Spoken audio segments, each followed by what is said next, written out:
commencé à apprendre à aimer lire. Ok. En fait, c'est un truc que Tu n'aimais pas du c'est pas que je n'aimais pas, mais je ne voyais pas en fait.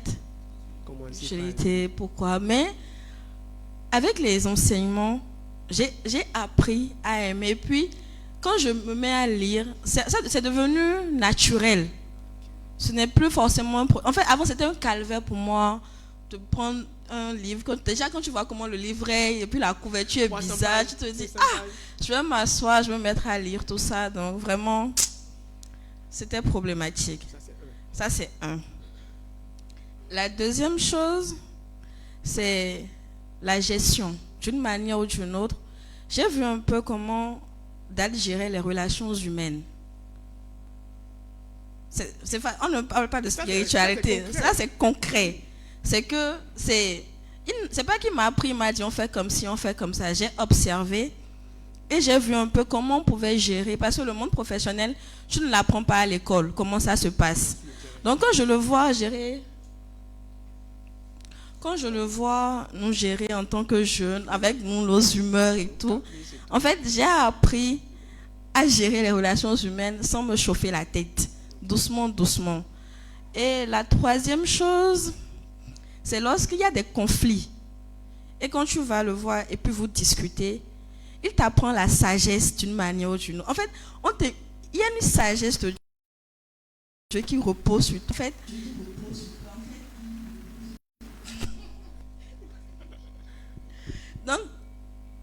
donc, quand il y a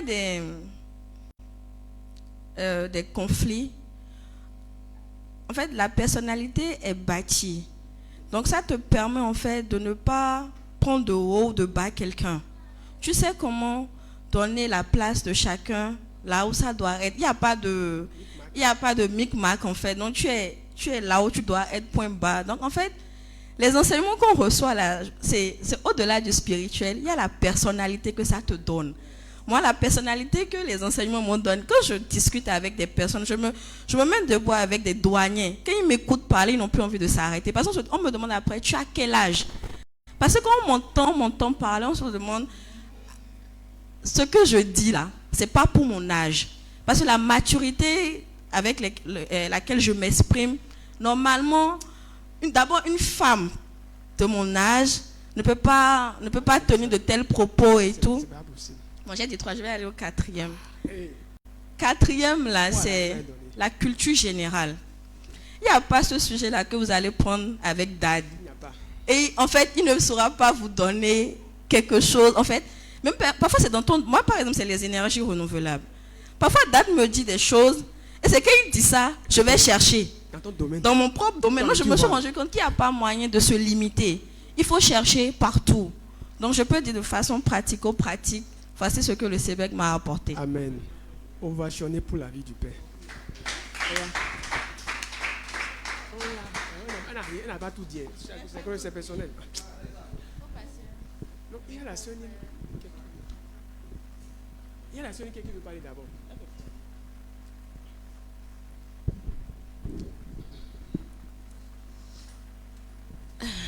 Vraiment. Moi, j'ai vraiment beaucoup appris depuis que je suis au CEVEC. Et si je dois me mettre à parler, franchement, on ne va pas quitter ici. Mais la sœur Nirad a parlé d'un point là, de la gestion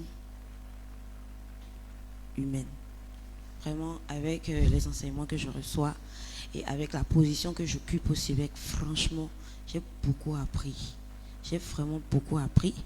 Et je suis en train de travailler à la patience, à la compréhension, à la gestion des ressources humaines. Voilà. Ça, c'est un. De deux, j'ai appris à avoir plus confiance en moi. Parce que je n'ai pas eu un parcours facile de vie. Je n'ai pas eu un parcours facile de vie. Mais au CEBEC, j'ai appris à avoir confiance en moi. Et j'ai appris à forger un caractère plus fort, en fait. Je ne sais pas comment je vais expliquer.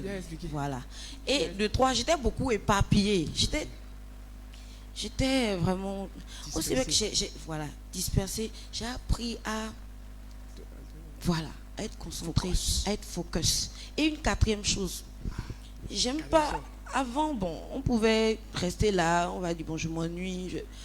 quand je m'ennuie là, j'aime pas. Je dis, Seigneur, je fais quoi? Je cherche, je check, je regarde sur Internet ce que je peux voir, ce qui peut m'enseigner quelque chose, ce que je peux apprendre aujourd'hui. Ça me fait plaisir d'apprendre. Alors qu'avant, ce n'était pas ça, on pouvait végéter dans l'oisiveté et tout.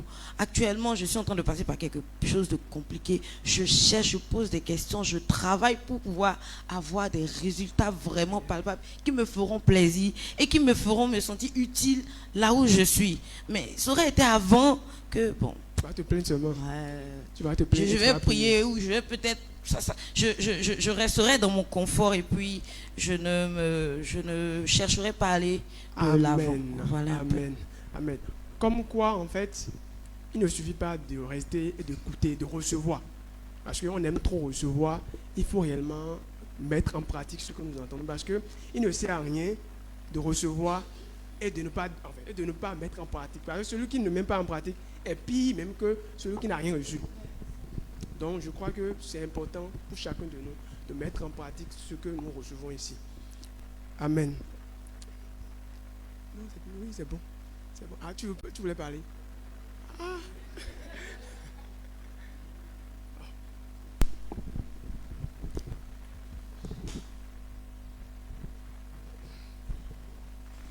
Amen. Amen.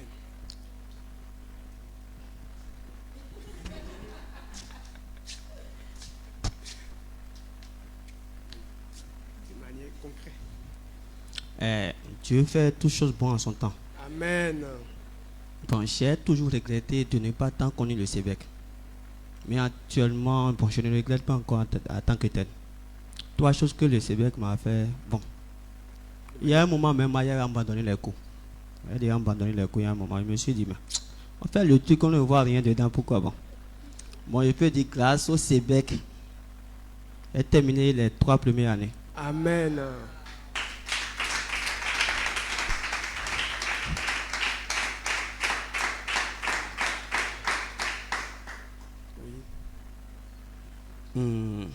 Bon, je voulais pas dire, mais il faut que je les... Il faut dire.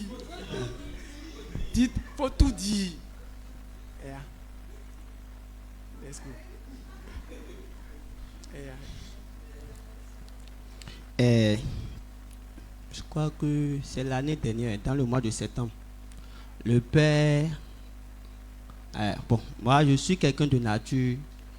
Bon, actuellement je ne lis plus, sinon je lisais vraiment. Mais tu crois que tu ne lis plus? Jusqu'à ce que j'ai un groupe même, je crois qu'il y a des gens qui se sont intégrés. Je distribue même les livres. J'étais vraiment un amoureux des livres, mais actuellement, bon, je ne lis plus. Oui. Je peux dire grâce au Sébec maintenant. Je vais lire encore. Amen. Et pour terminer, il y a une conférence que le père a fait à une église là. Bon, chandelier d'or. Djelegbé. Moi, je suis vraiment dans l'enseignement. Hein. Alors, vous allez constater que j'ai toujours mes écouteurs avec moi. Je suis toujours. Donc, je crois que avoir suivi l'enseignement 3 à 4 fois. Il y a une dame qui a demandé au père, c'est une fille, c'est une dame qui disait au père qu'elle a une vision et elle n'a pas eu des sous de financement. Le père lui dit, si tu as une vision, commence bas. Vendre de l'arachide, si tu vois un peu, pour monter encore. Je peux dire ça m'a permis aussi de commencer bas. Et je rends grâce à Dieu, mais actuellement que bon. Même il y a quelques jours, même pour terminer, il y a un frère qui est venu me voir. Bon, il savait que j'avais, et moi aussi j'avais. Il est venu pour un plaid là. Il dit, moi aussi.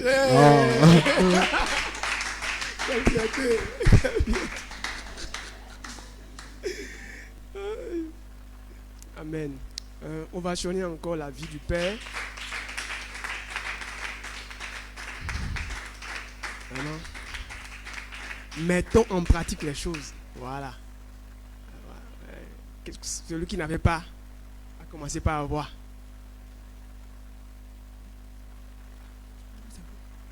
Oui.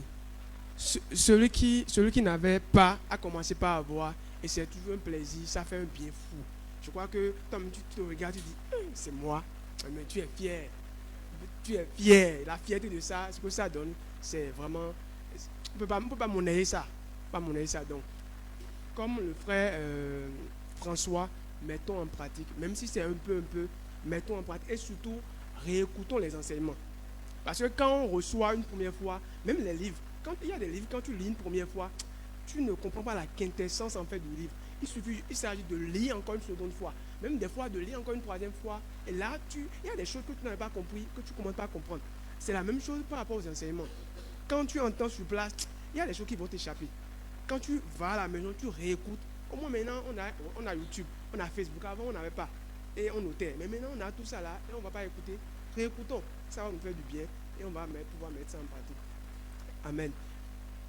Vous pouvez vous lever, on va accueillir le Père pour l'enseignement du jour. Ah, mais on va sonner. Oh.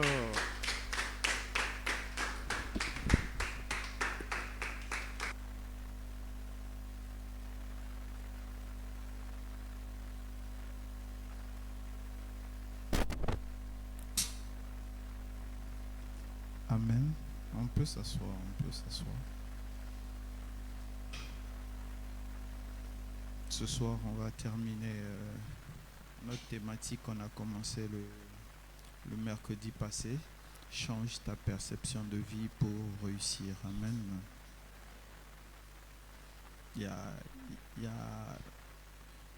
En fait, on ne discute pas les perceptions et les points de vue, sinon ça fait des discussions de bar. Vous savez, non, tu rencontres quelqu'un dans un bar, vous êtes à 4-5 bières, il peut te dire que lui, il a marché sur l'eau. C'est ça les discussions de bar en fait. On demande dans un bar, tu dis tout et n'importe quoi, personne ne va te demander de justifier. Donc c'est des discussions de bar. Il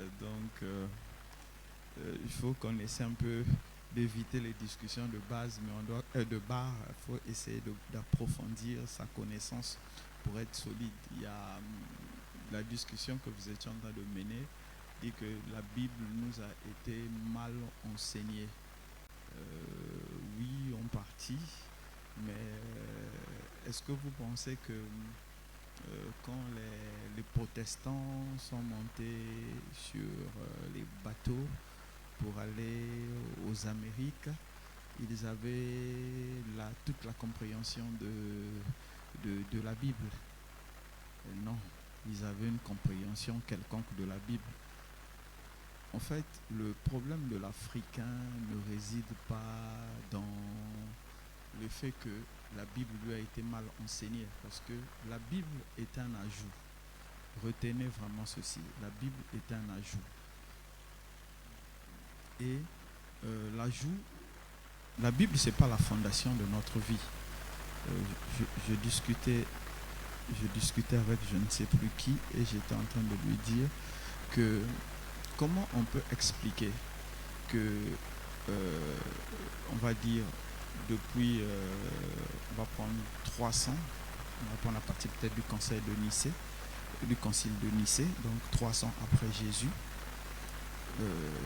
jusqu'à aujourd'hui, l'Europe,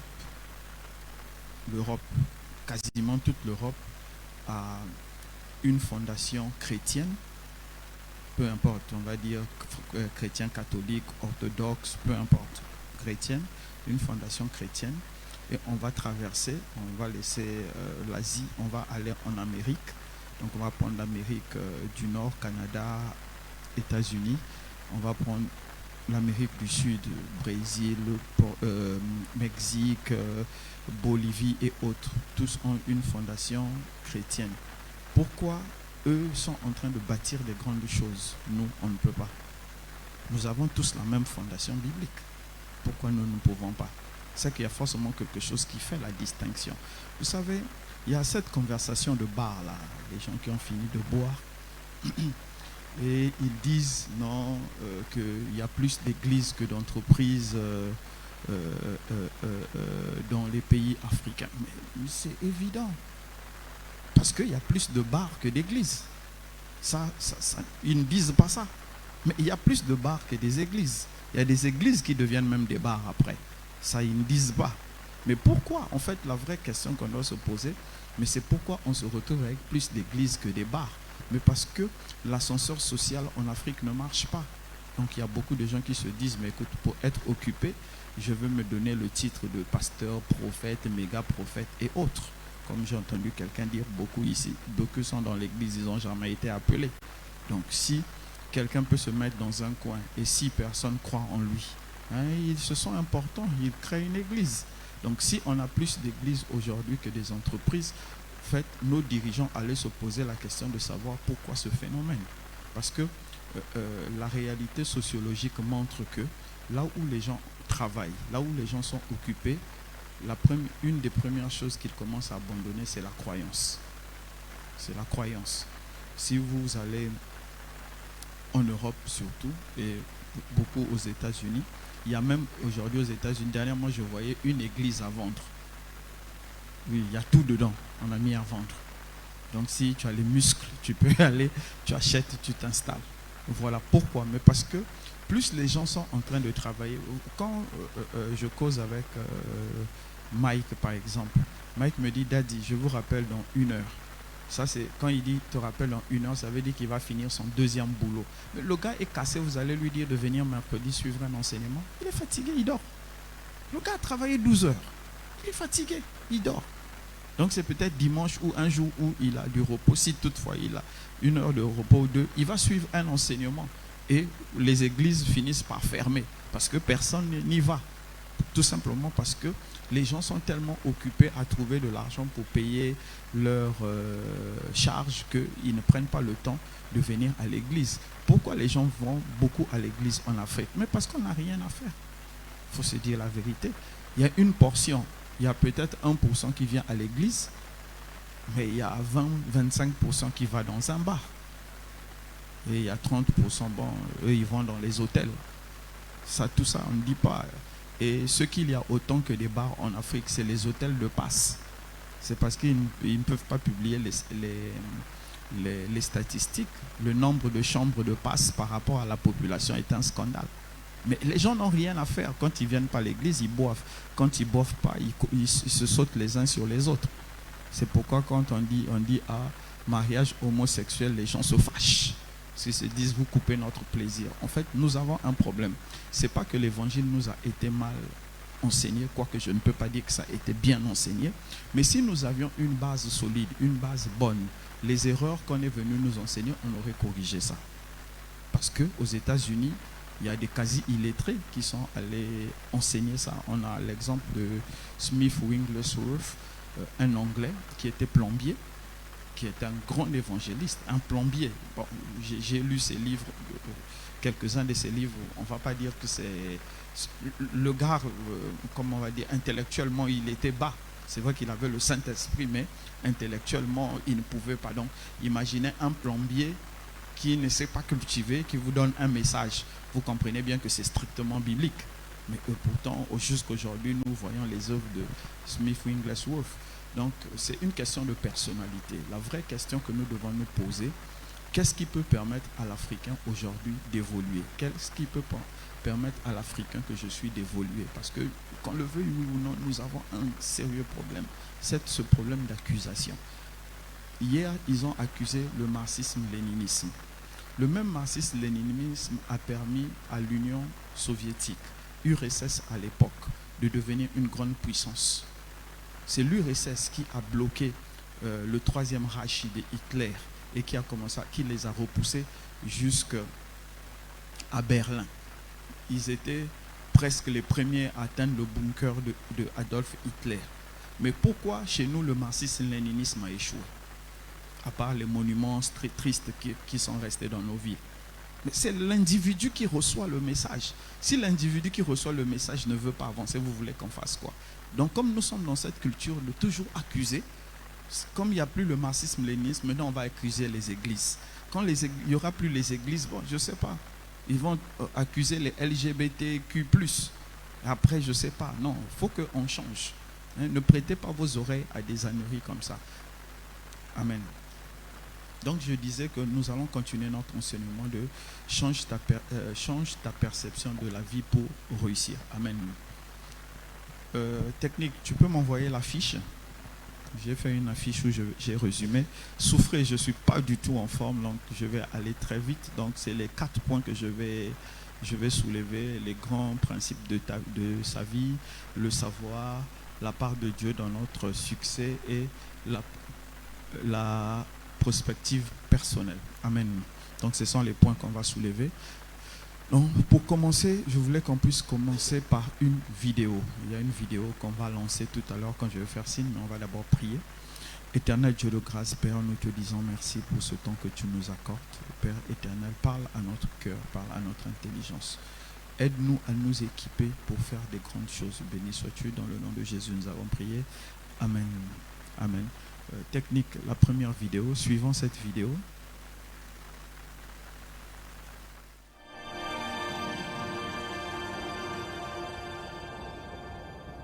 Le cercle arctique. C'est ici que le réchauffement climatique est le plus visible. Le printemps arrive de plus en plus tôt.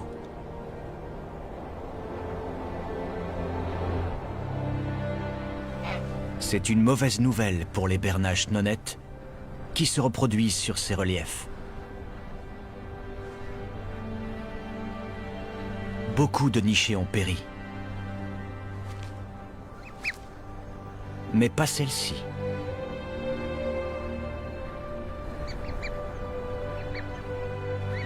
Ces 3 oisillons ont de la chance d'avoir survécu.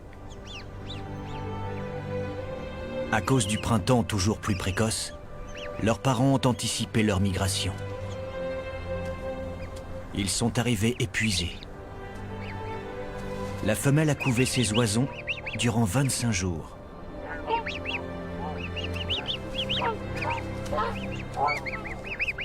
Elle a perdu 30% de sa masse corporelle.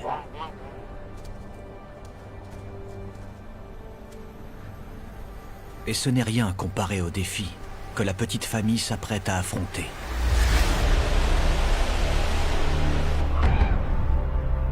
Le couple a installé son nid au sommet de ce pilier de 120 mètres de haut.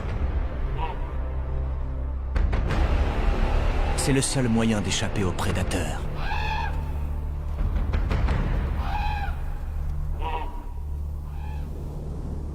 Le seul souci, c'est que la végétation dont les bernaches se nourrissent est à 1,5 km de là, au bord de l'eau. Or, les adultes ne savent pas nourrir leur progéniture au nid. Si les petits ne mangent pas d'ici 36 heures, ils mourront de faim.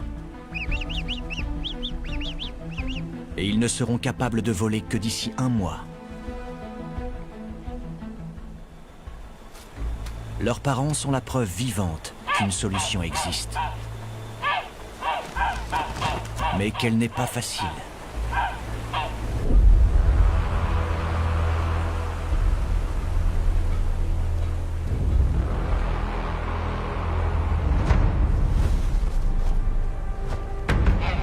Le père donne l'exemple.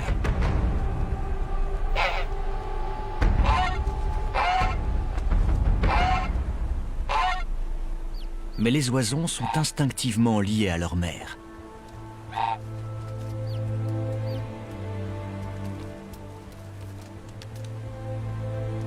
Où qu'elle aille,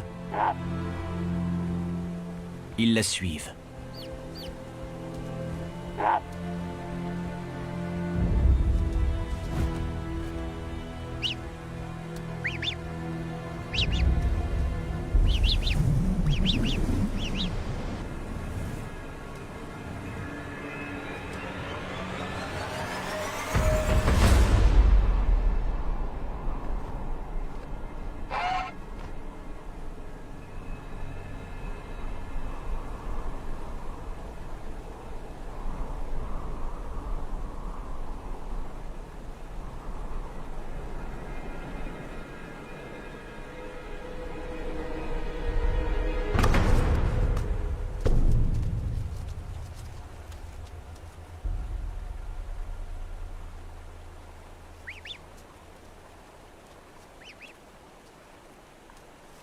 Il a survécu à sa terrible chute.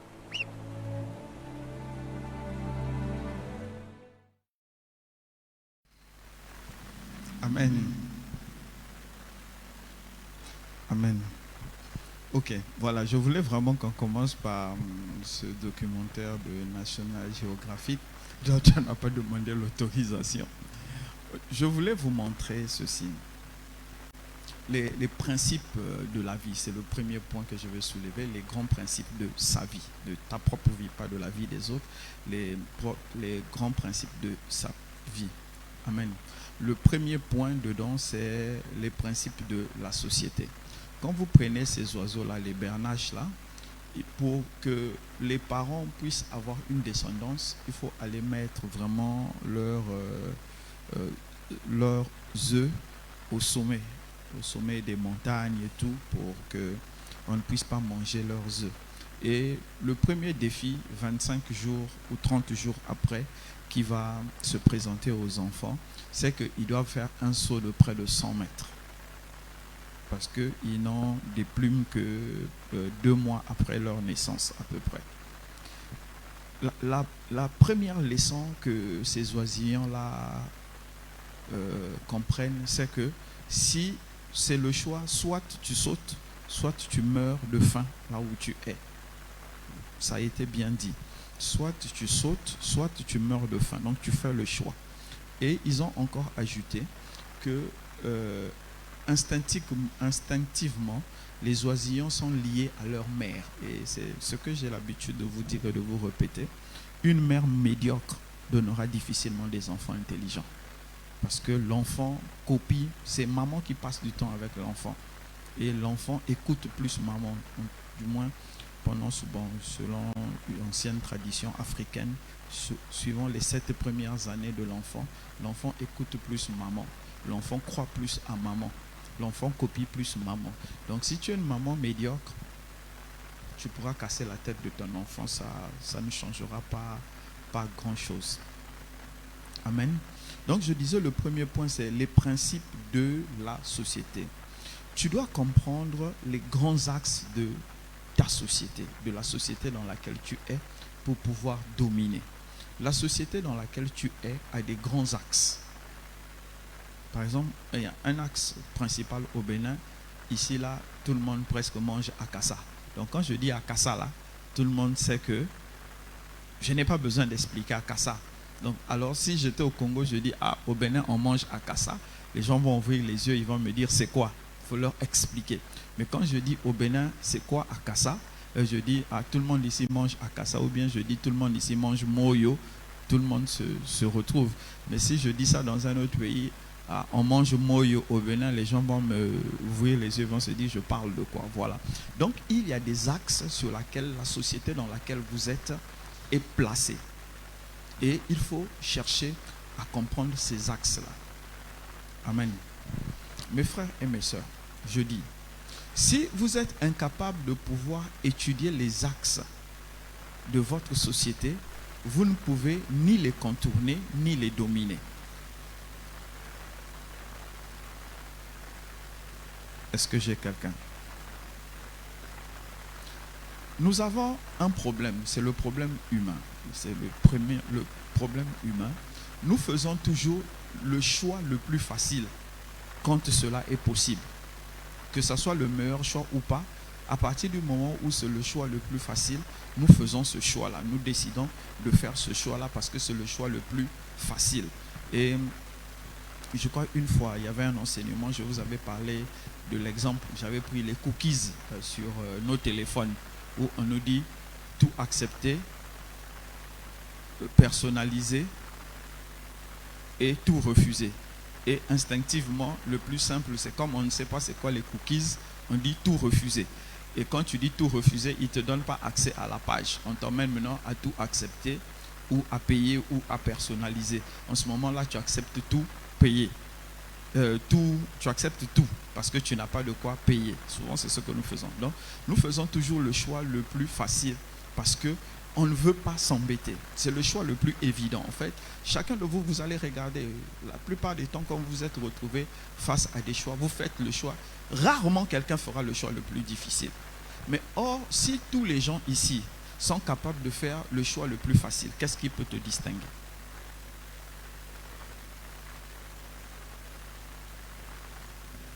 Amen.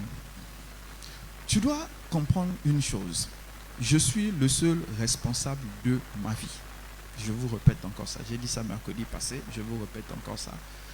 Tu es le seul, l'unique responsable de ta vie. Quand tu échoues pour toi. Quand tu réussis pour toi. Quoique la victoire a beaucoup de pères et l'échec n'a pas de père. Mais une chose est sûre, c'est que quand tu réussis pour toi. Quand tu échoues pour toi. Écoutez, nous avons un problème, je vais dire, négro-africain. On aime l'échec collectif. Nous, on aime l'échec collectif. Quand j'ai échoué, je veux emmener les autres à échouer. Et pourquoi ça marche? Ça marche simplement parce que les gens qui sont souvent en face de nous font le choix le plus simple. Ils ne feront pas le choix le plus compliqué. Vous savez, il y a une chose qui marche beaucoup en Afrique, le bouche à oreille. Comme les gens disent au téléphone arabe, le bouche à oreille. Pourquoi le bouche à oreille marche beaucoup bien en Afrique? C'est parce que c'est le choix le plus simple. Je dis, ah non, j'ai vu Niké, elle a coupé les cheveux, elle a mis le rouge dessus. Comment une servante de Dieu peut couper les cheveux et mettre le rouge dessus? Hein? La mère de 13, tu as vu, non?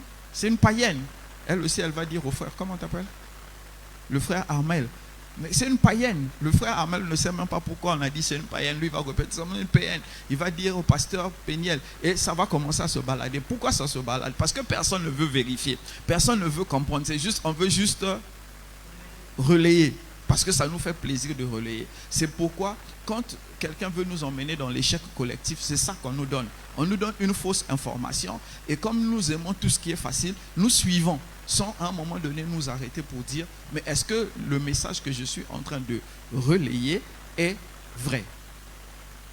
Vous voyez?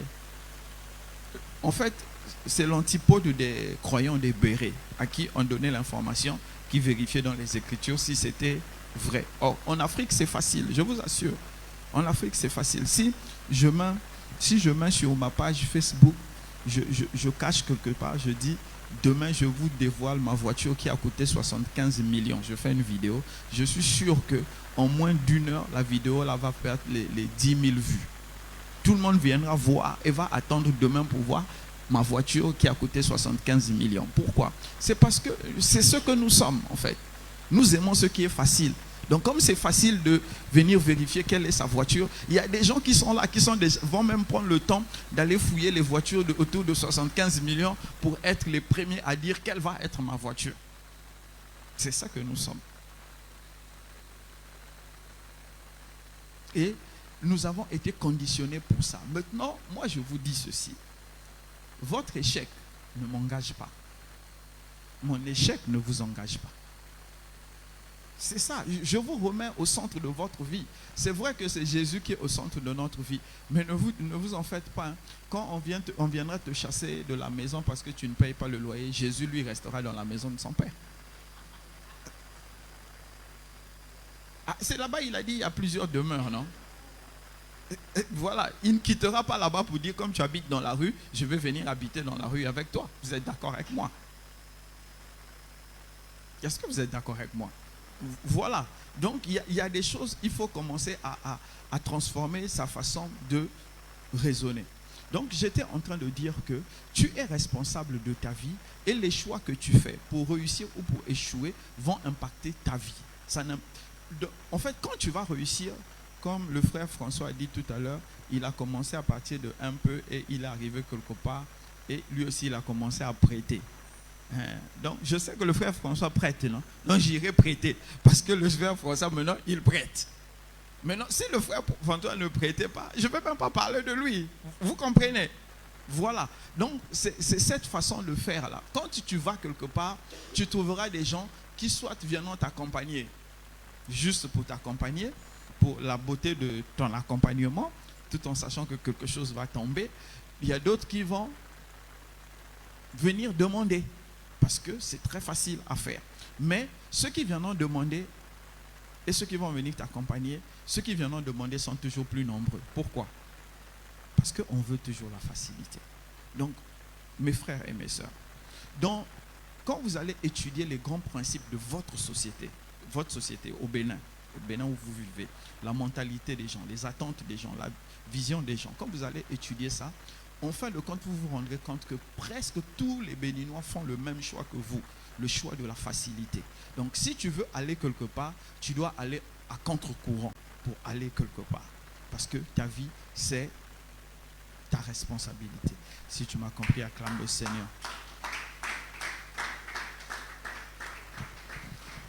Toujours dans les grands principes de sa vie, le deuxième point que je veux soulever, c'est les principes personnels.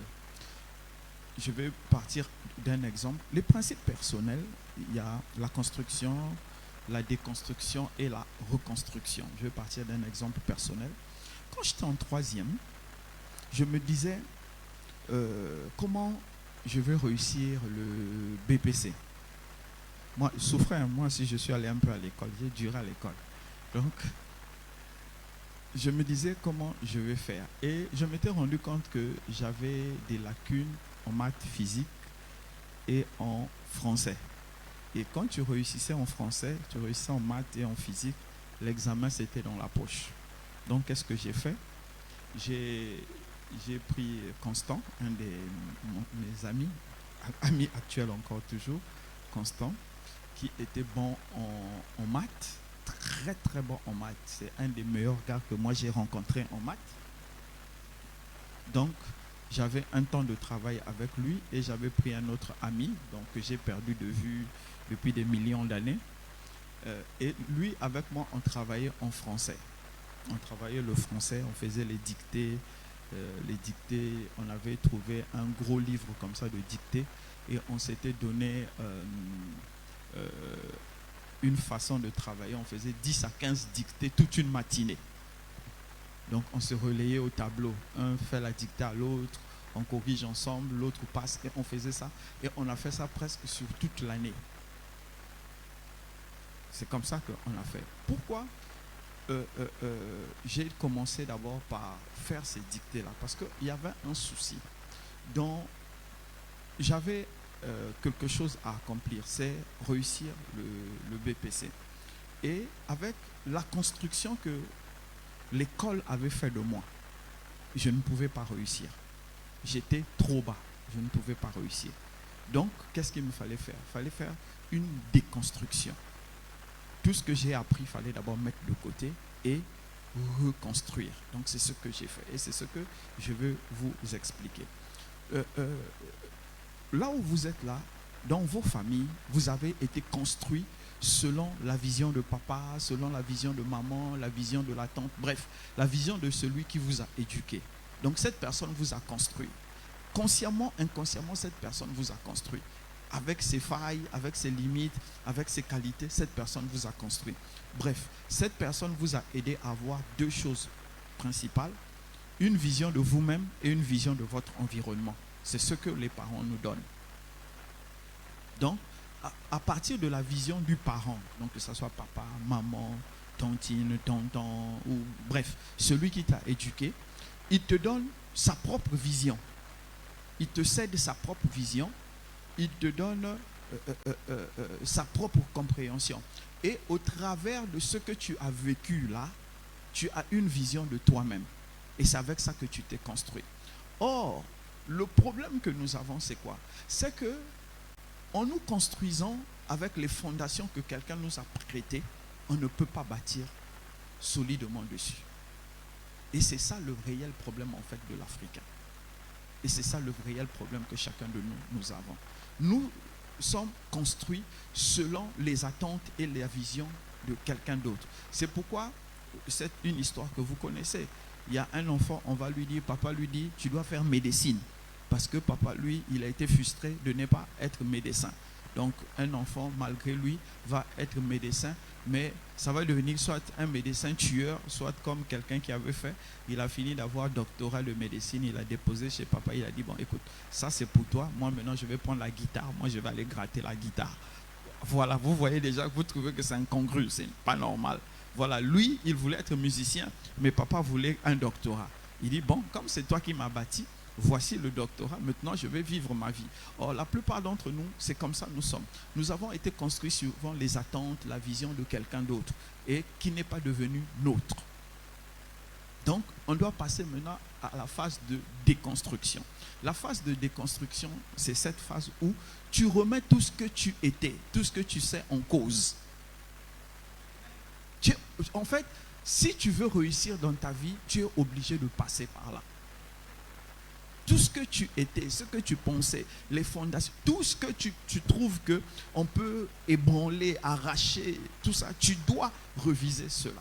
J'ai fait ce travail-là dans les autres départements de ma vie.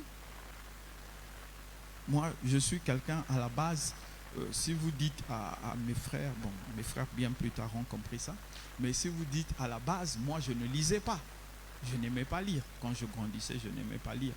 Et c'est vers 11-12 ans où j'ai commencé à lire. Je vous assure, je ne sais pas si vous avez entendu parler, il y avait des livres à l'époque, c'était des livres un peu pour les grands. C'était le SAS, le livre SAS, Son Altesse Sérénissime. Moi, j'ai commencé à lire ces livres-là à 12 ans parce que j'avais un grand qui avait ça, qui aimait lire ça. Donc, il m'a entraîné à lire ces choses-là. Donc, c'est vers 11-12 ans que j'ai commencé à lire les livres. Mais pourquoi j'ai commencé à lire les livres vers 11-12 ans? Parce que je me trouvais à l'étroit en moi-même. Je trouvais que je n'avais pas une grande vision. Et j'avais compris que dans les livres, on pouvait trouver une vision. Donc, c'est une déconstruction de moi. Quand on a grandi à la maison, on n'avait pas bande dessinée. On n'avait pas de bande dessinée à la maison. À la limite, on nous laissait suivre, je crois, 1 heure ou 2 heures la télé pour suivre les dessins animés. Mais après, vous restez là. Si vous ne prenez pas vos livres de lecture de l'école, vous restez là. Mais livres de lecture de l'école, vous n'allez jamais. En tout cas, on peut demander à mes frères et mes sœurs. Si un parmi ou une dit que j'avais ouvert le livre de lecture de l'école, va mentir. Je n'ouvrais pas, ça ne m'intéressait pas. Mais c'est bien plus tard, dans ma phase, quand j'ai commencé ma phase de déconstruction, que j'ai compris que je pouvais lire. Et je passais des heures et des heures en train de lire. Donc, le premier frein que tu as, pourquoi tu n'avances pas? Parce que tu ne t'es pas déconstruit. Tu dois te déconstruire. Quand on se déconstruit, ça ne veut pas dire qu'on rejette tout. Non, on questionne. Il y a des choses en toi que tu dois questionner. Par exemple, là où tu es là, tu n'aimes pas lire. Comme un adulte moi je dis à partir de 20 ans, qui dit, moi je n'aime pas lire. En fait, c'est l'équivalent de, je ne veux pas réussir. Maintenant, tu dois te déconstruire. Comment on se déconstruit? Tu te poses la question de savoir, qu'est-ce qui fait que je n'aime pas lire? Parce qu'il y a forcément quelque chose qui fait que tu n'aimes pas lire. Or, la phase de déconstruction, beaucoup n'aiment pas ça. Pourquoi? On repart en haut. Parce que tout le monde aime ce qui est facile.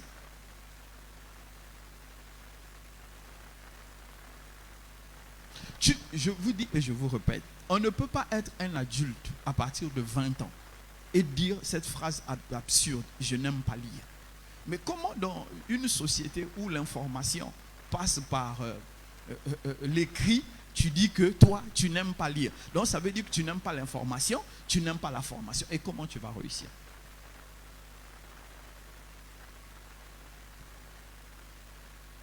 Parce qu'on va me dire, non, qu'il y a des gens au Bénin qui étaient des illettrés, ils sont devenus milliardaires parce qu'ils s'entouraient bien. Mais qui dit que toi, tu deviendras milliardaire pour être bien entouré?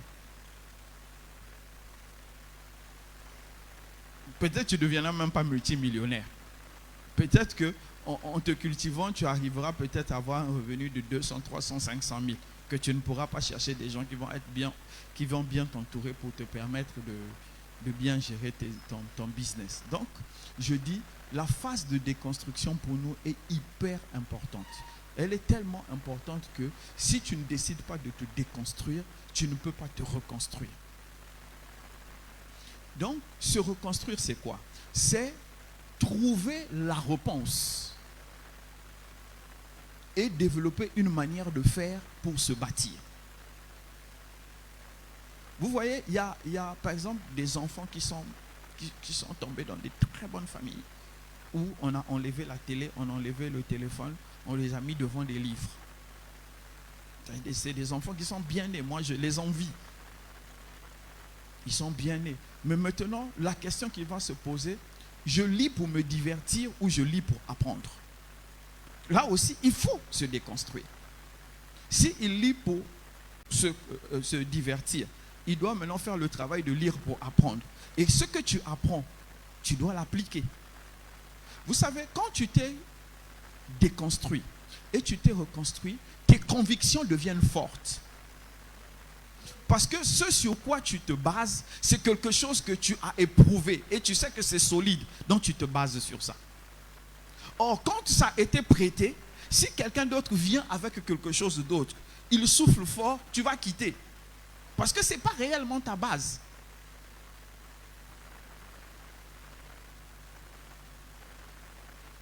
Est-ce que j'ai quelqu'un? Donc, je vais te répéter. Se reconstruire, c'est trouver ta raison d'être. Alors, pourquoi il y a plus d'églises en Afrique? Pourquoi il y a plus de bars que d'églises? Pourquoi il y a plus de chambres de passage que des bars? Mais parce que la plupart des Africains ne se posent jamais la question de quelle est ma raison d'être. On ne se pose pas, on se contente de vivre. À un moment donné, il faut arrêter de se contenter de vivre et il faut se poser la question de savoir quelle est ma raison d'être. Maintenant, l'église est venue, l'église évangélique est venue et l'église évangélique a dit aux gens, ça c'est Oyedepo qui a mené ça, et avec Miles Monroe, la vision. La vision. C'est ça, non? La vision. Et on a dit aux Africains, maintenant il faut avoir une vision. Lève-toi, il faut avoir une vision. Et tous les Africains disent, je connais mon identité en Jésus. Ça va aller. En fait, c'est des absurdités que je vois comme ça, mais bon, qu'est-ce qu'on va faire? Allons-y. Regardez. Il y a le rêve. Hein, le rêve. Je rêve de devenir. Et le rêve toujours. Je veux devenir. Je ne sais pas si vous avez vu la différence. Il y a un qui est un souhait.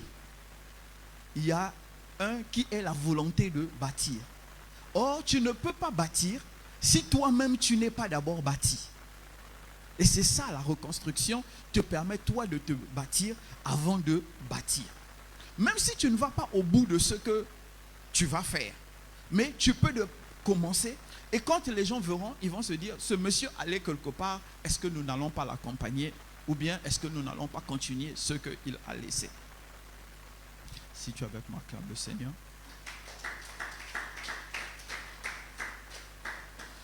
Donc, le deuxième point, change ta perception de vie pour réussir. Le deuxième point, je vais parler de les savoirs. Le savoir intellectuel, les livres, la sagesse des anciens. Donc, j'avais déjà commencé avec les livres. Je dis, tu as besoin d'avoir du savoir. Tu as besoin d'avoir du savoir. Quand je parle des livres, je parle de la connaissance en fait intellectuelle. Tout ce qui peut te produire une connaissance intellectuelle, tu dois pouvoir l'acquérir. Et aujourd'hui, nous avons l'avantage que nous ne sommes pas obligés de coller notre nez sur un livre. Nous avons énormément de podcasts sur les réseaux sociaux. Il y en a tellement sur YouTube actuellement. Moi, vraiment, je peux passer 6 heures en train de suivre des podcasts sur différentes thématiques. Pourquoi? Parce que ça m'enrichit. Tu vois, quand tu as un vrai intellectuel qui parle, il va faire il peut faire 50, 60 références que tu ne connaissais pas. Et ça t'enrichit. Donc, je suis énormément des podcasts pour m'enrichir. C'est comme je dis, je lis énormément. Ce matin, dans mon carré central, j'ai envoyé des photos de 5 livres, coup sur coup. Je leur ai dit, ces livres, vous devez étudier ça pour les 5 prochaines années si vous voulez rester dans le ministère. Ce n'est pas des petits livres, hein, c'est des gros livres comme ça. Oui, s'ils veulent tenir comme je tiens aujourd'hui, ces livres, ils doivent les étudier. S'ils ne les étudient pas, ils vont venir dire des bêtises. Or, dans les 5 prochaines années, j'aurai vieilli encore de 5 ans. Donc, s'ils sont incapables de pouvoir tenir comme moi je le fais aujourd'hui, ils vont être dans la vague de ceux qui vont dire des bêtises et continuer à égarer la multitude. L'Afrique a déjà beaucoup de problèmes. Donc, l'Afrique n'a plus besoin des gens qui vont venir dire prie seulement, Jésus te donnera du travail. Prie seulement, Jésus va peigner tes cheveux. Prie seulement, Jésus repassera ta chemise. Prie seulement, Jésus viendra faire la cuisine chez toi. Non. Ça, c'était il y a une époque. Les gens ont cru en ça. Mais les gens ne croient plus en ça, ils sont en train de quitter l'église. Donc il faut bien expliquer aux gens qu'est-ce que Jésus peut faire dans la vie de quelqu'un, qu'est-ce que Jésus ne peut pas faire dans la vie de quelqu'un. Donc c'est pourquoi je dis, il y a le savoir intellectuel. Donc vous allez prendre dans les livres, dans les podcasts, dans certaines émissions, et il y a le savoir des anciens. Comme nous avons reçu le dimanche la maman d'Onésime, du prophète Onésime, et elle nous a partagé son expérience. À 70 ans, elle a gardé le même père spirituel, elle a vécu des situations, elle a dit 10 ans malade, Dieu l'a restaurée. Vous avez vu, là encore, les 2 dernières années, là, j'ai trouvé qu'elle a encore même pris du poids. Sinon, il y a 3-4 ans, quand moi je l'ai rencontrée, elle n'était pas aussi en forme que ça. Donc, ça marche.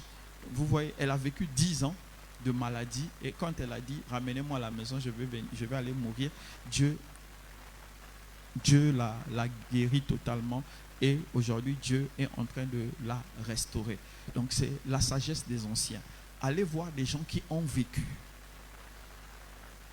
Écoutez, nous avons un problème en Afrique. On est jaloux de celui qui fait quelque chose. On est jaloux de celui qui réussit quelque chose. Le pire dans tout ça là, c'est qu'on a encore même l'orgueil du pauvre. Tu es pauvre, mais tu es encore orgueilleux. Oui, non, en fait, les tares de l'Afrique sont bizarres. En fait, deux fois même, je me dis, mais comment les mêmes êtres humains peuvent avoir autant de problèmes?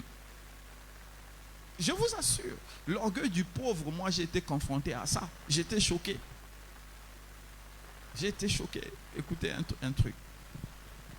En 2018, non, je crois, j'étais à Pointe-Noire sur mon chantier et on avait fait pause, je crois, vers midi ou 13h pour aller manger.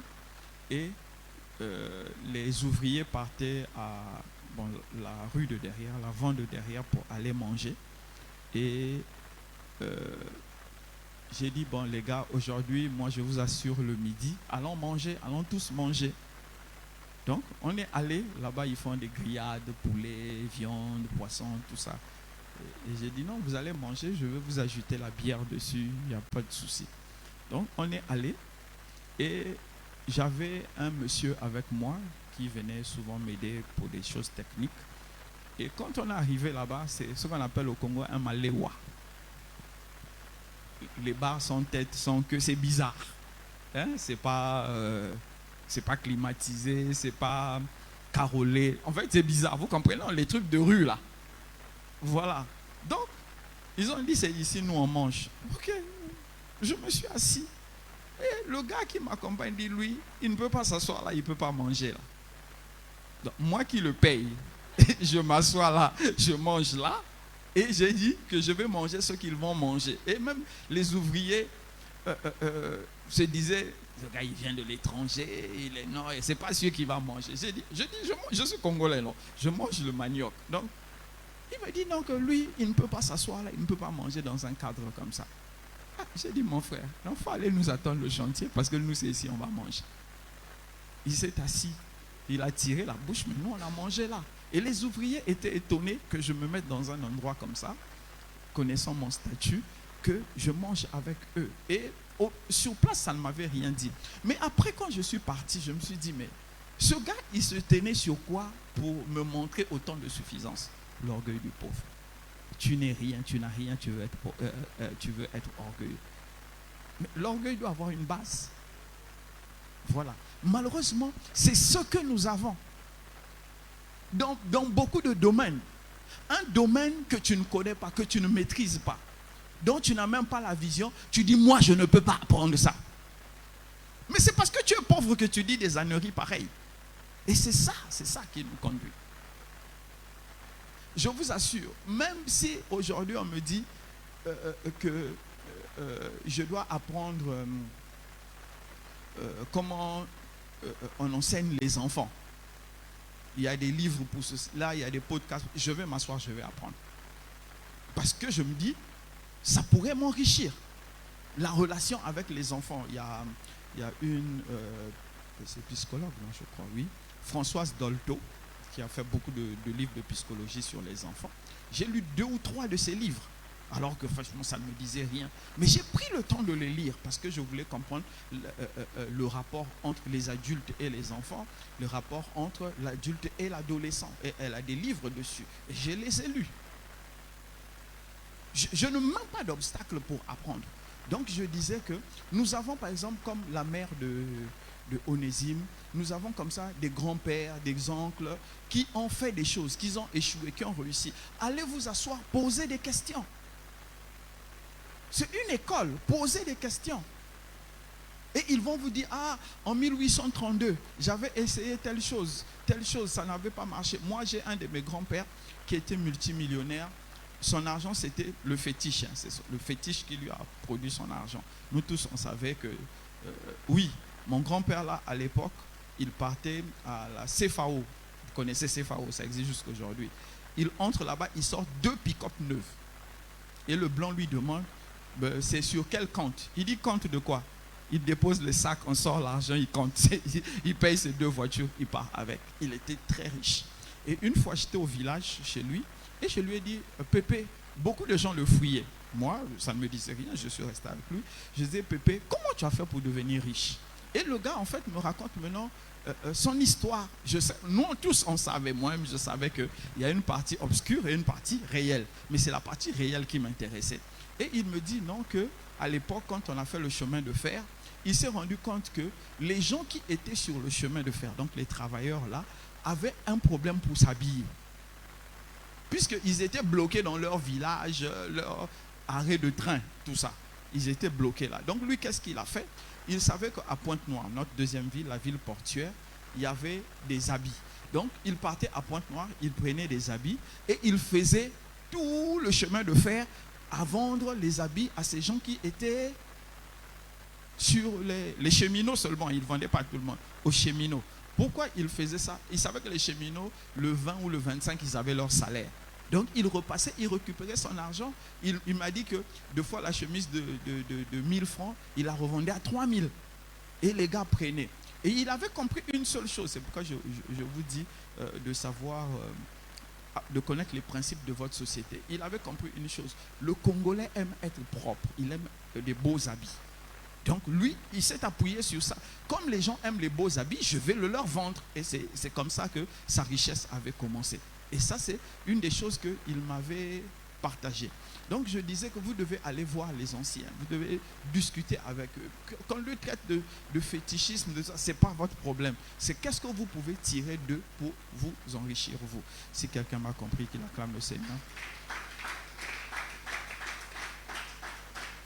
Amen. La deuxième chose dans les savoirs, c'est faites l'effort d'aller regarder ceux qui font des choses pratiques. Par exemple, moi quand je vais chez le mécanicien, je regarde. Il démonte quelque chose, je regarde. Je pose la question. Je dis, ce que tu as démonté là, c'est quoi? Il me dit, c'est ceci. Je dis, ça sert à quoi? Ça sert à ceci. Ça là, je vois ça sur une voiture. J'ai vu ça dans l'autre voiture. Ça c'est quoi? Donc le mécanicien chez moi là, il me connaît. Quand je suis là, il sait qu'il va répondre aux questions. Oui, ce qui fait que aujourd'hui, quand le mécanicien me dit telle chose dans ta voiture ne marche pas, je dis le jour là, telle chose, quand ça n'avait pas marché, ça peut faire tel bruit. C'est pas ça, il faut encore chercher. Parce que je règle à côté de ce qui est pratique. J'ai développé aussi quelque chose. 2 fois, je fouille sur Internet la fabrication des objets. Par exemple, tout à l'heure, je me faisais une réflexion. Je me disais, si nous avions des hommes d'État intelligents, quoique je sais qu'ils sont intelligents, mais s'ils étaient intelligents pour nous, pas pour eux seulement. Oui, s'ils étaient intelligents pour nous, en fait, aujourd'hui, nous aurons beaucoup à gagner à envoyer des gens en Inde et non en Chine. Pourquoi en Inde? Parce que l'Inde aujourd'hui est en transition. L'Inde est la Chine de il y a 30 ans. L'industrie commence. Donc il y a beaucoup de choses qui sont en train de fabriquer de façon artisanale. Donc nous pouvons aller apprendre et répéter ça. Parce qu'il va arriver un moment, on a dit d'ici 2050-2060, l'Inde va devenir comme la Chine. Donc ils vont tout industrialiser. Mais pour l'heure, vous allez voir, tout à l'heure je suivais comment ils étaient en train de faire les filtres à essence. C'est ça que je voyais, comme ils étaient. C'est artisanal. C'est vrai que c'est en partie manufacturé, mais en partie artisanal. Et c'est facile à apprendre. Donc je regardais ce genre de choses. Donc je disais que vous devez apprendre à avoir de la connaissance technique. Même si ce n'est pas dans ton domaine, il faut développer. Parce que, écoutez, amen. Vous vous dites, mais tout ça là, c'est pour faire quoi? Mais est-ce que tu sais dans quel domaine tu vas t'enrichir demain? Ce n'est pas forcément dans l'école que tu as appris. Parce que c'est des âneries qu'on a mis dans la tête des gens. C'est ce que tu as étudié, tu vas faire dans la vie. Combien parmi nous aujourd'hui peuvent encore taper la poitrine et dire ce que mon enfant étudie, c'est dans ça qu'il va devenir? Non. On change beaucoup de domaines aujourd'hui. Donc il faut apprendre à se cultiver dans beaucoup d'autres domaines. Amen. Donc je disais, il faut augmenter les savoirs pratiques. Donc si vous n'augmentez pas votre savoir pratique, c'est tant pis pour vous. Est-ce que quelqu'un peut acclamer le Seigneur?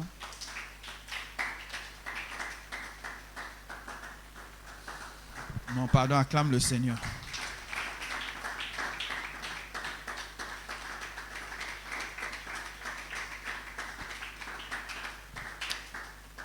Amen. Ok, donc je vais partir. La troisième partie dans changer ta perception de vie pour réussir. Je vais parler de la part de Dieu dans notre succès. La part de Dieu dans notre succès. Ok. Technique, tu peux nous afficher Marc 11, 23. Je ne vais pas faire 5 minutes dessus, on va continuer. On va libérer un Africain aujourd'hui. Marc 11, 23.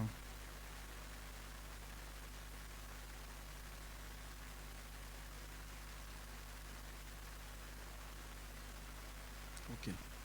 Je vous le dis en vérité, si quelqu'un dit à cette montagne, ôte-toi de là et jette-toi dans la mer, et s'il ne doute point en son cœur, mais croit que ce qu'il dit arrive, il verra s'accomplir. Suivez la structure.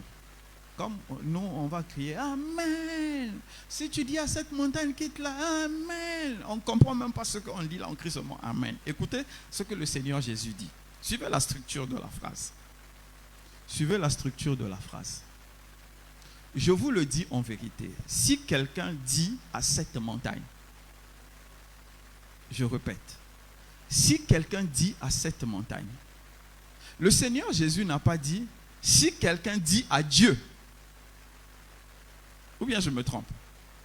Il dit, si tu parles à la montagne, donc si tu parles à ton problème, si tu parles à ton obstacle, qu'est-ce que ton obstacle va faire?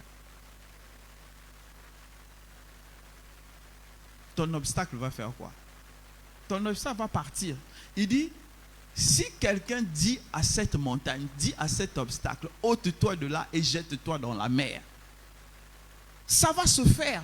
Et il dit, quelle est la condition qui fait que cela va s'accomplir? Il dit, s'il ne doute point dans son cœur. Bon, maintenant dans la structure de cette phrase, où est la part de Dieu?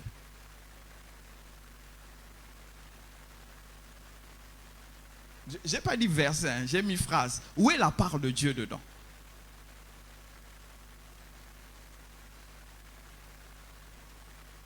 Nous aurons des demeures au ciel. Amen. Vous serez, comment on dit, les princes seront sur les chevaux, les esclaves. Amen. Ok. Tout ça, c'est très bon. Mais je dis dans ce verset-là, il dit que si tu as un problème, ici, il est dans la structure de la foi, mais on peut l'appliquer à toute notre vie. Il dit, tu dois pouvoir parler à ton problème. Maintenant, nous, toujours, on remonte au début, nous avons un problème. Nous aimons la facilité. Donc, on s'est dit quoi?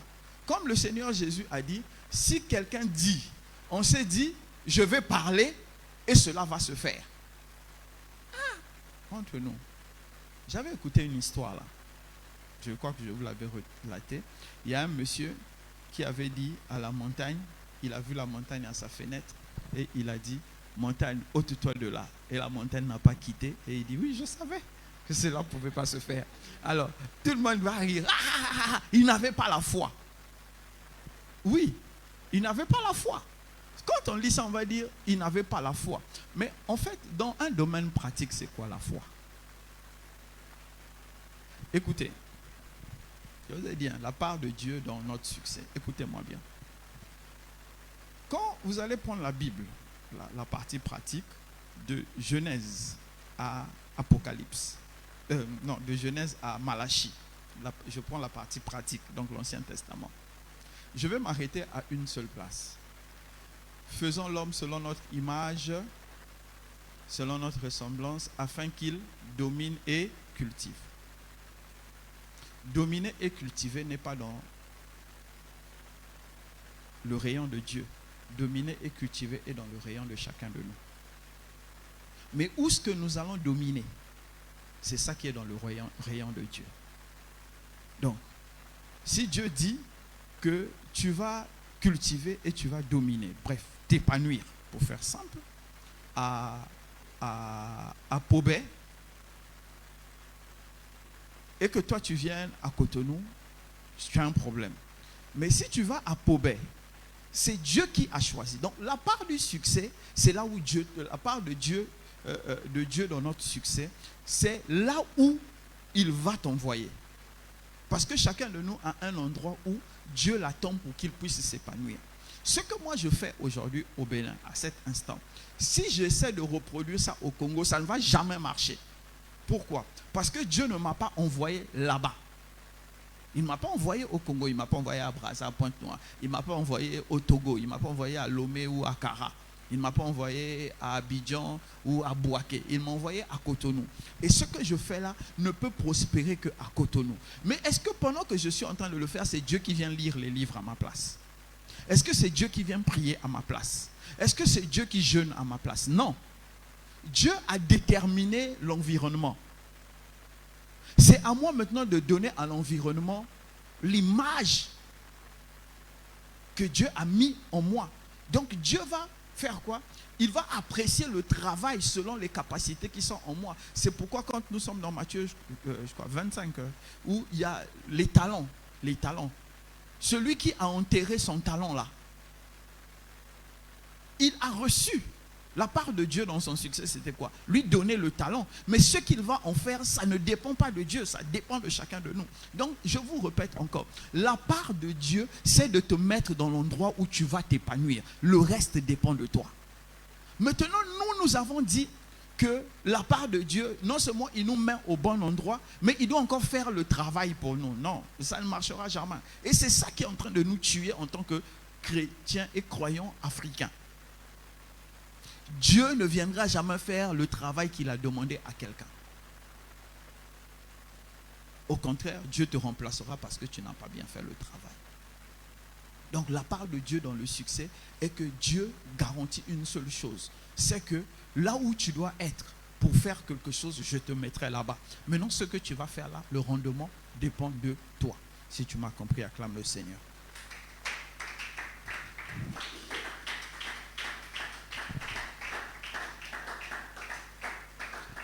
Ok, pour finir, le dernier point, le D, j'ai appelé ça la prospective personnelle.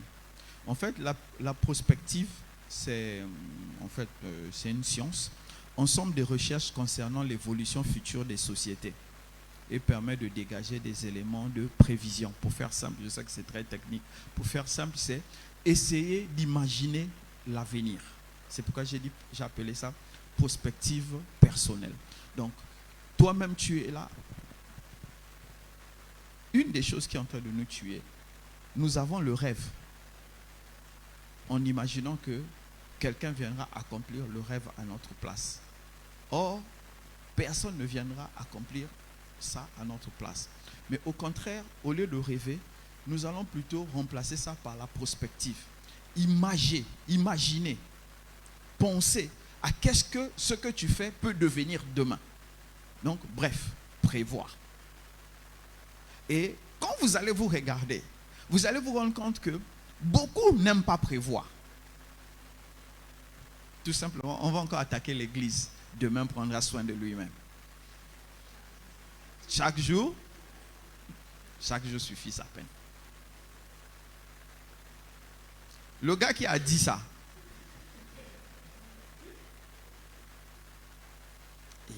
je veux dire deux choses sur le gars qui a dit ça. Il a dit ça. C'est lui qui a dit ça. Je veux dire deux choses sur lui. Vous voulez, non?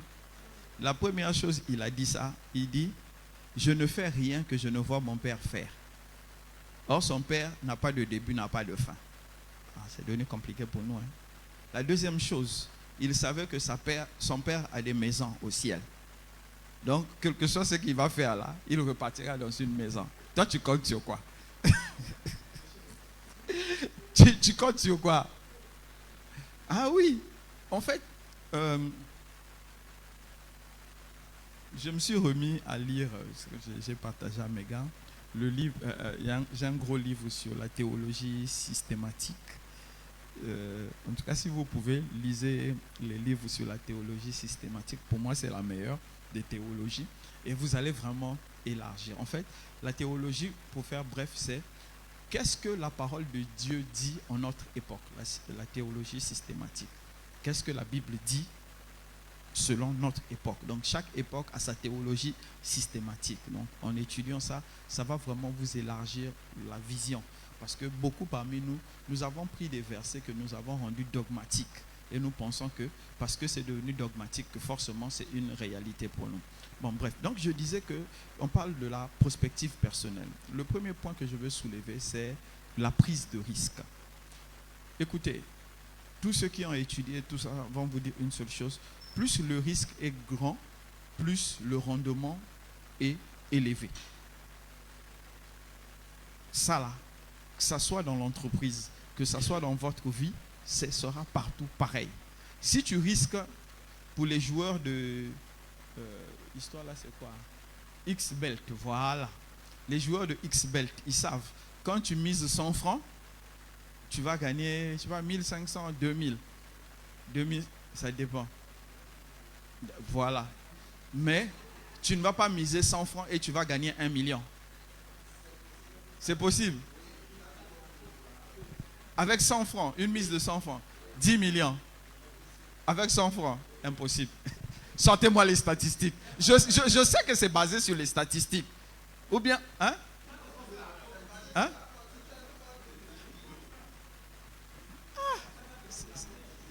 C'est dur d'être noir, hein? Attends, donc toi tu penses qu'il y a quelqu'un quelque part qui a programmé une machine et il dit, tu investis l'argent d'abord qui n'a pas de valeur, c'est 100 francs. Voilà. Et il va te laisser gagner presque 1 million de pourcents. C'est la cote là est de combien?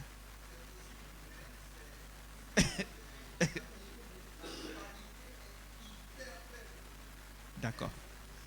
J'ai beaucoup fait statistiques, donc je sais de quoi je parle. Voilà. En fait, tu vois, il y a des montants, plus tu vas vouloir gagner, plus tu dois miser. Et c'est pareil dans la vie. Donc, plus vous devez prendre des risques, plus vous aurez des meilleurs rendements. Et maintenant, j'étais en train de dire à quelqu'un avec qui j'ai échangé hier, je crois, je disais que le problème de l'Église, nous sommes confortables. Hein, le problème des gens comme Aziz sont confortables. On est confortable dans notre dîme. Ah, je paye ma dîme. Ça veut dire que je vais devenir riche.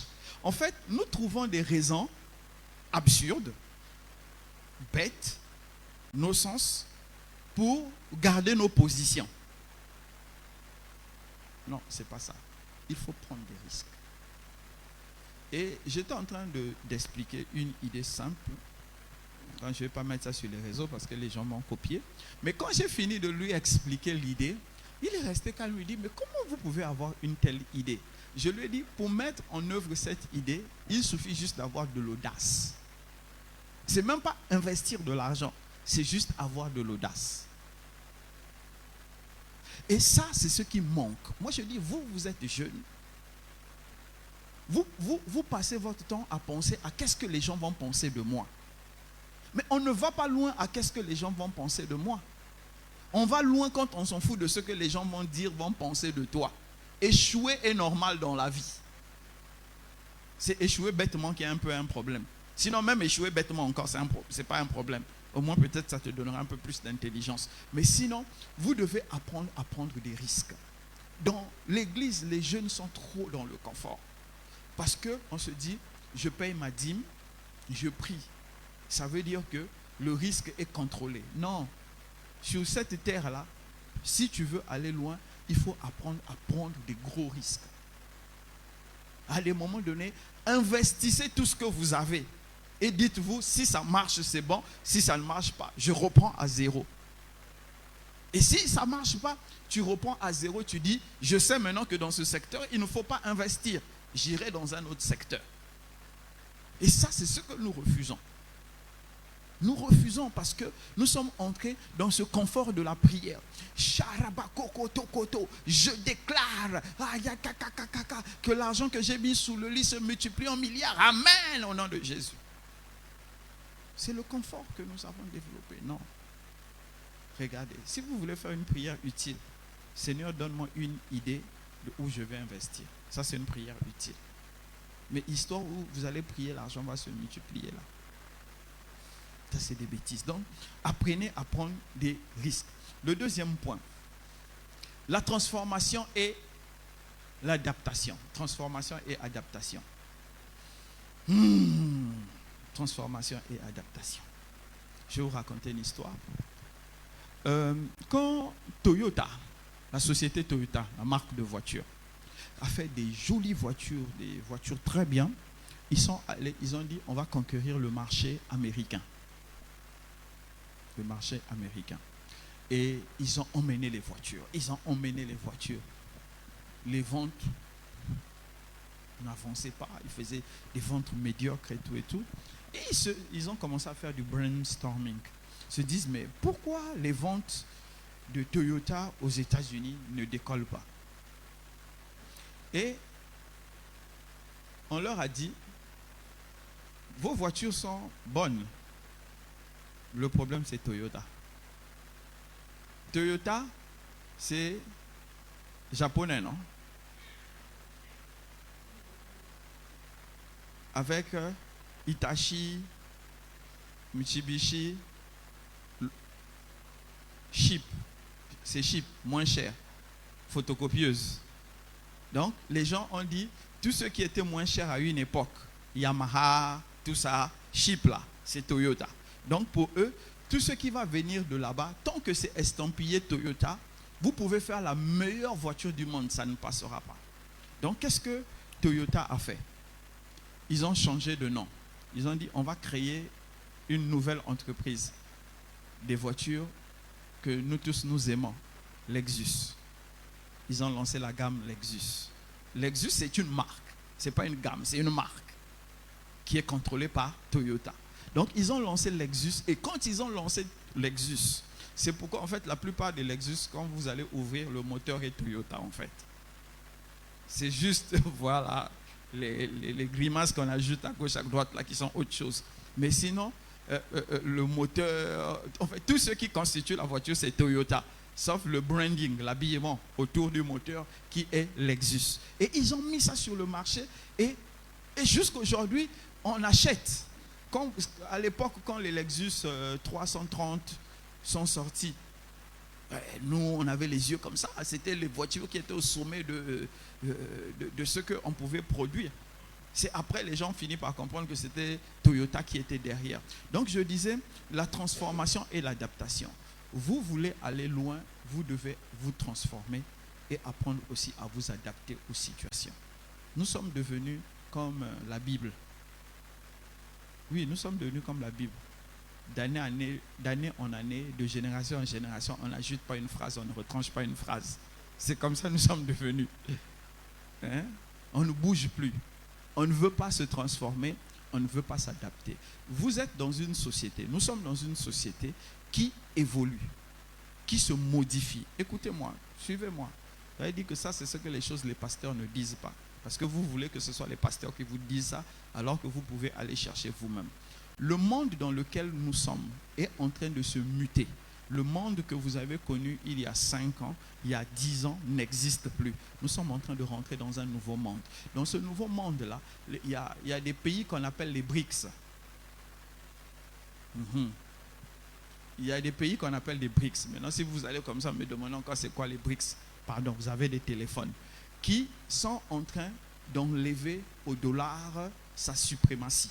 Donc d'ici les 15 ans, 20 ans à venir, le dollar ne sera plus la monnaie mondiale. Ça deviendra une monnaie locale. Alors, en ce moment-là, si ça devient une monnaie locale, ça veut dire qu'il y a d'autres pays qui vont commencer à dominer. Et nous savons tous que le pays qui va dominer, c'est la Chine. Maintenant, on le sait. Qu'est-ce que toi, tu es en train de faire pour voir l'avenir? Comment tu te prépares pour cet avenir qui vient? Moi, je peux dire, peut-être que d'ici 2050, je ne serai plus là. Donc moi, j'ai trouvé l'excuse déjà, où je serai tellement vieux. Moi, j'ai trouvé l'excuse. Mais toi, qu'est-ce que tu fais? Donc, pour que tu puisses t'adapter au nouveau monde, tu as besoin d'une transformation, sinon d'une adaptation. Parce que quand les Chinois vont venir, les Chinois ne viendront pas avec, comme les Français, avec la Bible pour dire, prenez la Bible, donnez-nous des terres, comme feu mon père Kenyatta, Jomo Kenyatta pouvait dire. Mais ils viendront peut-être avec la chicotte. Ils viendront peut-être avec l'élitisme. Peut-être ils vont dire, nous on veut les meilleurs. Mais si tu n'es pas parmi les meilleurs, tu casseras les cailloux. Mais oui, parce que, écoutez, vous savez, on va prendre des exemples simples. Aujourd'hui, toi, tu es dans une boutique d'électroménager. Mais en fait, si je vais donner la prospective, la vision prospective de l'Afrique, une société comme, une boutique comme la tienne, dans les 5 ans qui suivent, ne vont plus exister. Si on évolue bien, elle ne peut plus exister. Pourquoi elle ne peut plus exister? Parce que le propriétaire de la boutique va diminuer les coûts. Le premier coût qu'il va diminuer, c'est ton salaire. C'est ton salaire qui va diminuer. Si quelqu'un a un téléphone, a les moyens de paiement, soyons sérieux, quelqu'un a un téléphone, il a un moyen de paiement, comme ça se passe en Europe, aux États-Unis et tout ça.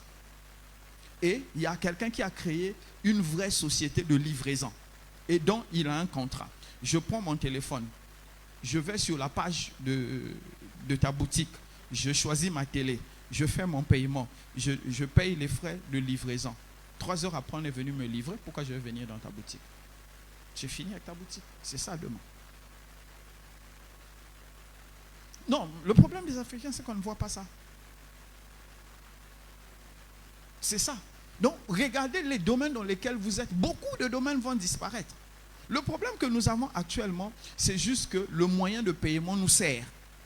Hein, le moyen de paiement, la carte qu'on doit mettre dans notre téléphone, là, c'est ça qui est en train de nous serrer. Mais ne vous en faites pas, ça ne va pas être un problème longtemps. Hein. Je suis sûr que d'ici l'année prochaine, ça sera déjà débloqué. Au début, quand on a lancé Momo, Mobile Money, personne ne croyait à ça, non? Oh non, qui va avoir la volonté de mettre son argent dans le téléphone? Aujourd'hui, qui ne met pas l'argent dans le téléphone? Il y a toujours l'obstacle. Mais après, tout le monde finit par adhérer. Nous, on n'aimait pas, on n'a pas aimé Momo là. Parce qu'à l'époque, là, quand tu avais Momo là, les filles t'appellent. Il faut faire Momo, non? À l'époque, si tu ne veux pas l'argent là, tu dois venir. Comme je sais que tu ne vas pas venir là, je vais garder mon argent. Mais c'est fini. Aujourd'hui, ça permet de faire des gros paiements et tout ça. Donc, même l'autre partie de la monétisation là, dans nos téléphones va arriver en Afrique. Quand ça va arriver, toi, qu'est-ce que tu sauras? C'est comme aujourd'hui encore, on est là, on a des kiosques Mobile Money pour venir retirer le cash. Sauf si je ne vois pas bien. Si ces kiosques-là existent encore dans 5 ans, ça veut dire que l'Afrique ne va jamais évoluer. Parce que ces kiosques-là même vont disparaître. Parce que la part de la monnaie papier est en train de diminuer. Donc dans les 5 ans, 10 ans qui suivent, voir presque la monnaie papier, ça sera difficile. C'est pourquoi je vous dis que vous avez besoin de la transformation et de l'adaptation. Donc, cherchez les moyens de vous transformer, cherchez les moyens de vous adapter pour le monde qui est à vous demain. Amen. On va finir par ceci. Tu peux nous lancer la vidéo? C'est une vidéo un peu floue, bizarre, mais bon. C'est une capture d'écran que j'ai fait, mais je voulais quand même partager ça avec vous. Lance-nous la vidéo, s'il te plaît. Welcome to America, Mr. Mandela. I'm Ken Edelman. Those of us who share your struggle for human rights and against apartheid have been somewhat disappointed by the models of human rights that you have held up since being released in jail. You've met over the last 6 months 3 times with Yasser Arafat, who you have praised. You have told Gaddafi that you share the view and applaud him on his record of human rights and his drive for freedom and peace around the world. And you have praised Fidel Castro as a leader of human rights and said that Cuba was one of the countries that's head and shoulders above all other countries in human rights, despite the fact that documents at the United Nations and elsewhere show that Cuba is one of the worst. I was just wondering, are these your models of leaders of human rights? And if so, would you want a Gaddafi or an Arafat or a Castro to be a future president of South Africa? One of the mistakes which some political analysts make is to think that their enemies should be our enemies.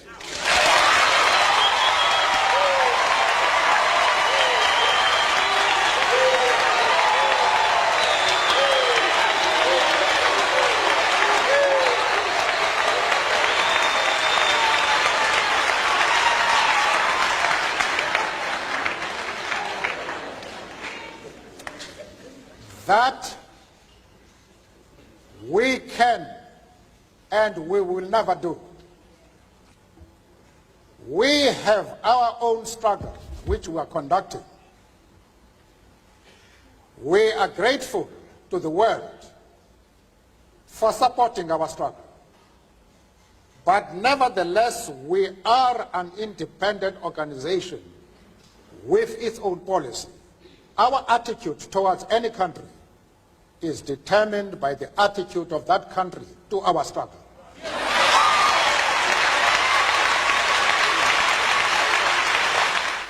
Ah, le vieux Madimba, vraiment. Ok, vous avez vu, non? C'est ça qu'on appelle l'adaptation, ce que je fais. Ok, je vais finir par là.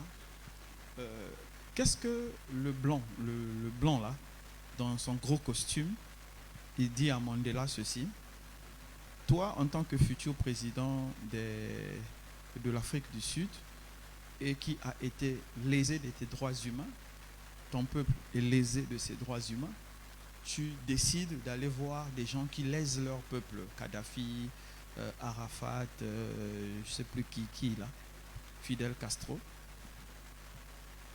alors que toi, normalement, étant resté prisonnier, je crois, 27 ans, tu devais plutôt être le champion des droits humains. La réponse de Nelson Mandela est celle-ci. Il dit: il y a une erreur que vous faites dans vos analyses politiques, c'est que vous pensez que ceux que vous avez désignés comme ennemis doivent devenir nos ennemis.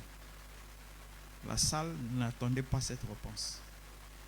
Vous savez pourquoi la salle n'attendait pas cette réponse? Parce que la majorité d'entre nous, nous ne savons pas identifier nos vrais combats. Nelson Mandela n'avait pas un problème avec Arafat, n'avait pas un problème avec Kadhafi, n'avait pas un problème avec Fidel Castro, mais il avait un problème avec l'apartheid qui est en Afrique. Et ces gens-là, pendant qu'il était enfermé, ces gens-là lui ont manifesté un soutien. Donc maintenant qu'il sort, les Blancs lui disent: c'est notre combat, viens combattre avec nous. Il dit: non, je connais mon combat. Ça, ce n'est pas mon combat. Nous devons identifier nos vrais combats. Et ça fera toute la différence dans notre vie. Nous combattons les combats de nos amis. Nous combattons le combat de nos pères. Nous combattons le combat de notre village. Nous combattons le combat inutile. Et à la fin, ça finit par nous épuiser. Et on n'a plus de force pour faire ce que nous devons faire. Il faut que tu identifies les vrais combats de ta vie.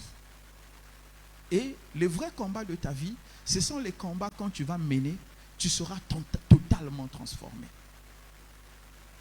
Il y a des combats, par exemple, quand tu as une petite victoire, tu es découragé. Tu dois donc travailler à la persévérance. Tu dois travailler à la persévérance. Par exemple, chaque fois que tu fais quelque chose, dès que tu sens qu'il y a une victoire, tu abandonnes. C'est que tu as un problème de persévérance. C'est un combat, c'est ton combat. Tu ne vas pas soutenir quelqu'un d'autre là-bas qui est en train de se battre avec la masturbation. S'il va mourir avec, laisse-le mourir avec. Mais toi d'abord, combat le combat de la persévérance dans ta vie. Il y a des gens qui souffrent de l'échec chronique à cause de leur vision de la vie. Ton combat, c'est la vision de la vie. Travailler à développer une bonne vision de ta vie. C'est ça ton combat. Mais c'est toi qu'on va trouver dans tous les Congos, ça, tout ça, tout ça, tout ça. Il y a des femmes qui veulent se marier. Mais quand quelqu'un reste avec elle 6 mois, 1 an, il part. Et elle dit non, les hommes sont mauvais. Elle veut commencer à changer tous les hommes. Elle va rentrer dans les combats de féministes. Non, le problème, ce n'est pas dans le combat de féministes. Le problème, c'est quel est ton tempérament. Est-ce que tu as le tempérament d'une femme qu'on peut mettre dans un foyer? Donc, il faut bien identifier tes combats. Et c'est à partir des combats que tu vas gagner, que tu seras heureux, que tu auras du bonheur, que tu auras du succès. C'est chaque combat gagné qui te donne du succès. Amen. Écoutez, souvent, nous ne faisons pas un effort.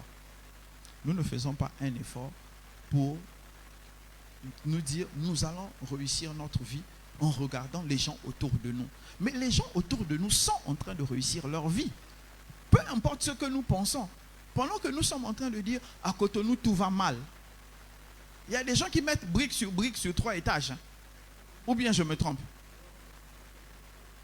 Ou bien on n'est pas dans le même Cotonou. Ah.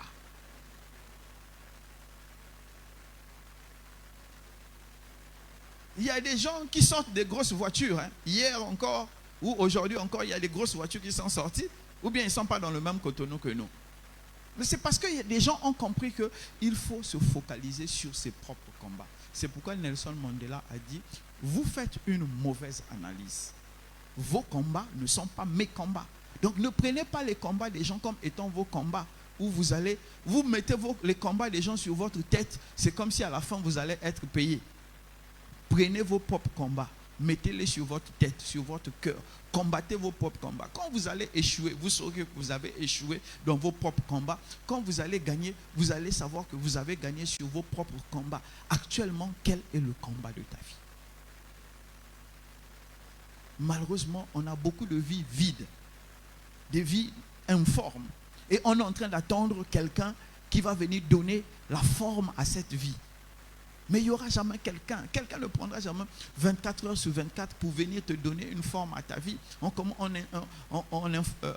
critique les pasteurs. Oh non, le pasteur donne des secrets à quelqu'un. Le pasteur ne me donne pas du temps. Le pasteur ne prie pas pour moi. Mais si tu penses que ta vie prendra forme dans la prière, en ce moment, ta vie de prière devient ton combat. Pourquoi tu veux que ce soit le pasteur qui passe son temps à prier pour ta vie? Si ta vie va éclore parce que ça doit passer par la prière, en ce moment-là, transforme ta vie de prière et tu gagneras ton combat. C'est pourquoi je vous dis encore, identifiez vos vrais combats et combattez-les pour avoir des vraies victoires. Si quelqu'un m'a compris, qu'il acclame le Seigneur.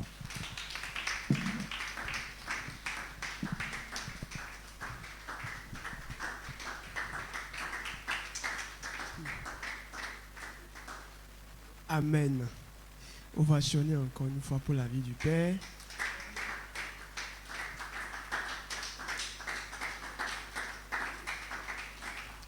Je crois que chacun...